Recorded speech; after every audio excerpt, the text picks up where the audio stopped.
MP में तोड़ी जाएगी मस्जिद, कोर्ट ले सकती है बड़ा फैसला। जारी है एएसआई सर्वे, परिसर के बाहर बढ़ाई गई सुरक्षा। मध्य प्रदेश के धार में हाई कोर्ट के आदेश पर एक बड़ी कार्रवाई देखने को मिली है।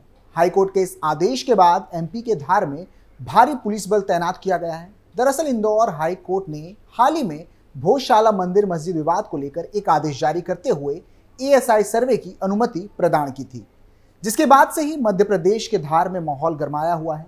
ऐसा अनुमान लगाया जा रहा है कि कुछ कट्टरपंथी इस आदेश के बाद हंगामा कर सकते हैं। इसी को देखते हुए एमपी पुलिस ने मोर्चा संभाला हुआ है और पुलिस की मौजूदगी में मस्जिद के सर्वे का काम चल रहा है। क्या है एमपी का भोजशाला विवाद, जिसको लेकर कट्टरपंथी दंगा फैलाने के फिराक में है? बात करेंगे आज की स्पेशल स्टोरी में। साथ ही बात करेंगे उस भोजशाला मंदिर की जिसे कभी मस्जिद में बदल दिया गया था। नमस्कार, मैं रोहित कुमार, आप देख रहे हैं कैपिटल टीवी उत्तर प्रदेश की स्पेशल स्टोरी।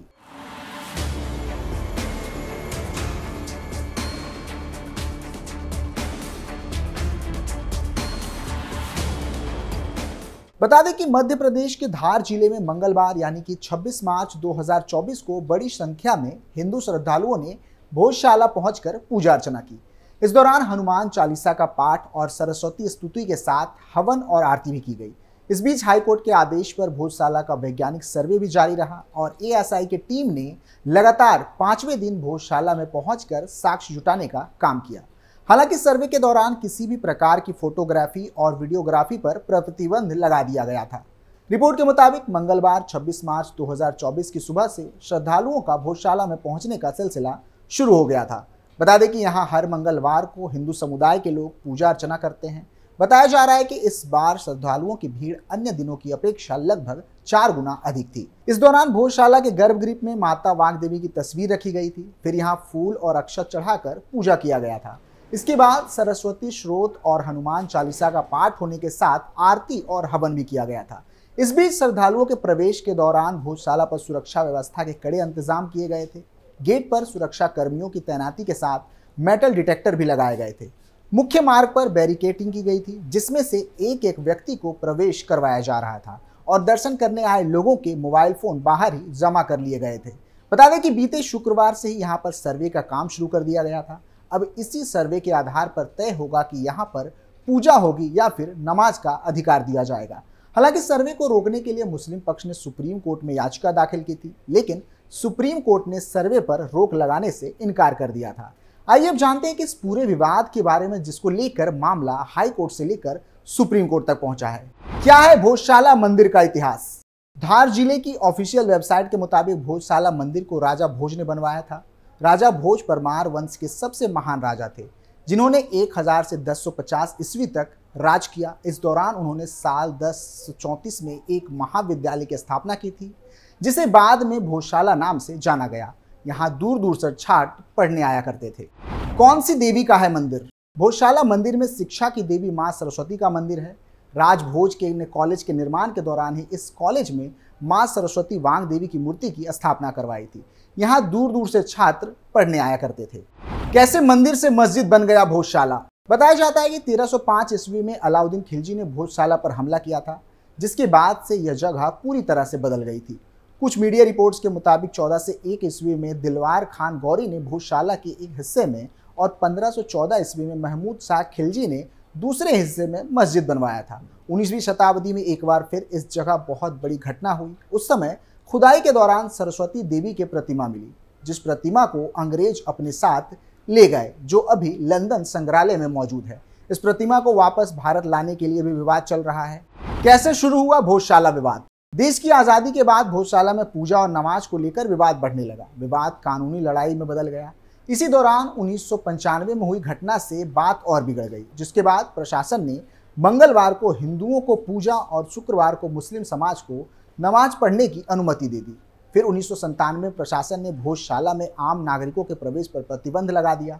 इस दौरान हिंदुओं को वर्ष में एक बार बसंत पंचमी पर पूजा करने की अनुमति दी गई। मुसलमानों को प्रति शुक्रवार दोपहर 1 से 3 बजे तक नमाज पढ़ने की अनुमति दी गई। 6 फरवरी 1998 को पुरातत्व विभाग ने भोजशाला में आगामी आदेश तक प्रवेश पर प्रतिबंध लगा दिया, लेकिन मुसलमानों को नमाज की अनुमति जारी रही। इस आदेश से विवाद और गहराता गया। साल 2003 में फिर बदली भोजशाला की व्यवस्था। 7 अप्रैल 2003 को एएसआई द्वारा एक नई व्यवस्था बनाई गई। हिंदुओं को फिर से मंगलवार को भोजशाला परिसर में प्रवेश के साथ पूजा की मंजूरी दी गई और मुस्लिम समाज को शुक्रवार को परिसर में नमाज अदा करने की मंजूरी दी गई। लेकिन जब भी शुक्रवार को बसंत पंचमी आती है तो विवाद और ज्यादा हो जाता है। दोनों पक्ष अपनी पूजा और नमाज के लिए विवाद कर बैठते हैं। सर्वे के दौरान अब तक क्या मिला? भारतीय पुरातत्व सर्वेक्षण की ओर से एडवोकेट हिमांशु जोशी ने कोर्ट को बताया था कि वर्ष 1902 में पुरातत्व विभाग भोजशाला का सर्वे कर चुका है। फोटोग्राफ के साथ रिपोर्ट कोर्ट में प्रस्तुत है। फोटोग्राफ में भगवान विष्णु और कमल चिन्ह परिसर में स्पष्ट नजर आ रहे हैं। इसके बाद किसी नए सर्वे की कोई आवश्यकता नहीं है। लेकिन कोर्ट ने इस बार सुनवाई करते हुए दोबारा सर्वे का आदेश दिया है। बता दें कि ये कोई पहला मंदिर मस्जिद विवाद नहीं है। इससे पहले भी कई विवाद सामने आ चुके हैं। हाल ही में ज्ञानवापी मामले को लेकर भी हिंदू पक्ष को बड़ी जीत मिली है। जिला अदालत ने ज्ञानवापी के तहखाने में पूजा पाठ करने की इजाजत दे दी है। 7 दिनों में जिला प्रशासन को इसके लिए व्यवस्था करने का निर्देश भी दिया गया था। हिंदू पक्ष के वकील विष्णु शंकर जैन ने कहा था कि व्यास जी के तहखाने में इजाजत ही मिल चुकी है। व्यास परिवार अब तहखाने में पूजा पाठ करेगा। हिंदू पक्ष ने व्यास जी के तहखाने में पूजा पाठ की इजाजत मांगी थी। सोमनाथ व्यास का परिवार 1993 तक तहखाने में पूजा पाठ करता था। 1993 के बाद तत्कालीन राज्य सरकार के आदेश पर तहखाने में पूजा बंद हो गई थी। लेकिन 17 जनवरी को व्यास जी के तहखाने को जिला प्रशासन ने कब्जे में लिया और पूजा पाठ की अनुमति दी गई। परिसर में मौजूद हर वस्तु की होगी जांच। 11 मार्च 2024 को दिए आदेश में हाई कोर्ट ने स्पष्ट किया है कि अगर एएसआई को लगता है कि वास्तविकता तक पहुंचने के लिए उसे कुछ अन्य जांच करनी है तो वह परिसर में मौजूद वस्तुओं को नुकसान पहुंचाए बिना उन्हें कर सकता है। एएसआई भोजशाला स्थित हर चल अचल वस्तु, दीवारें, खंभों, फर्श की जांच करेगा। जांच में आधुनिक तकनीकों का इस्तेमाल होगा। परिसर स्थित हर वस्तु की कार्बन डिटेक्टिंग पद्धति से जांच कर यहां पता लगाया जाएगा कि वह कितनी पुरानी है। हाईकोर्ट ने भोजशाला का वैज्ञानिक सर्वे जीपीआर, ग्राउंड पेनिट्रेटिंग रडार और जीपीएस, ग्लोबल पोजिशनिंग सिस्टम से करने को कहा है। जीपीआर में लगे रडार से जमीन में छुपी वस्तुओं के विभिन्न स्तरों, रेखाओं और संरचनाओं का माप लिया जा सकता है। सदियों पुराना है विवाद। भोजशाला विवाद सदियों पुराना है। हिंदुओं का कहना है कि यह सरस्वती देवी का मंदिर है। सदियों पहले मुसलमानों ने इसकी पवित्रता भंग करते हुए यहाँ मौलाना कमालुद्दीन की मजार बनाई थी। भोजशाला में आज भी देवी देवताओं के चिन्ह और संस्कृत में श्लोक लिखे हुए पाए जाते हैं। जबकि अंग्रेज अधिकारी वहां लगी वांग देवी की मूर्ति को लंदन ले गए थे। संगठन की तरफ से एडवोकेट हरिशंकर जैन और एडवोकेट विष्णु शंकर जैन ने कोर्ट में कहा था कि पूर्व में भी जो सर्वेक्षण हुए हैं वह साफ साफ बता रहे हैं कि भोजशाला वांग देवी का मंदिर है। इसके अतिरिक्त कुछ नहीं। हिंदुओं को यहाँ पूजा करने का पूरा अधिकार है और यह अधिकार देने से भोजशाला के धार्मिक चरित्र में कोई बदलाव नहीं होगा। सुनवाई के बाद कोर्ट ने एएसआई को वैज्ञानिक सर्वेक्षण का आदेश दिया था, जिसके बाद टीम को 6 सप्ताह में रिपोर्ट प्रस्तुत करने का आदेश दिया गया। आदेश के 11 दिन बाद सर्वे शुरू हो चुका है और इसकी रिपोर्ट 29 अप्रैल को प्रस्तुत करनी है। फिलहाल के लिए इतना ही। आप देखते रहिए कैपिटल टीवी उत्तर प्रदेश। नमस्कार।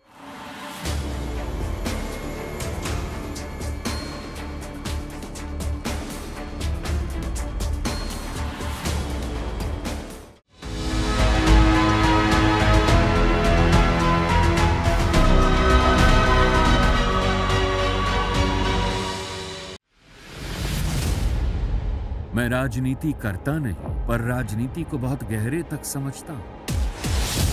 मैं लोगों के बीच रहता हूं, लोगों के मन को अच्छे से जानता हूं।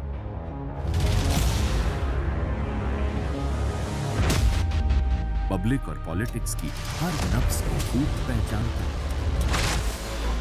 संघर्ष की सियासत से सत्ता के सिंहासन तक मैं हर खबर से खरा सच निकालता हूं। ना कोई दौड़, ना कोई race. Capital TV, Uttar Pradesh.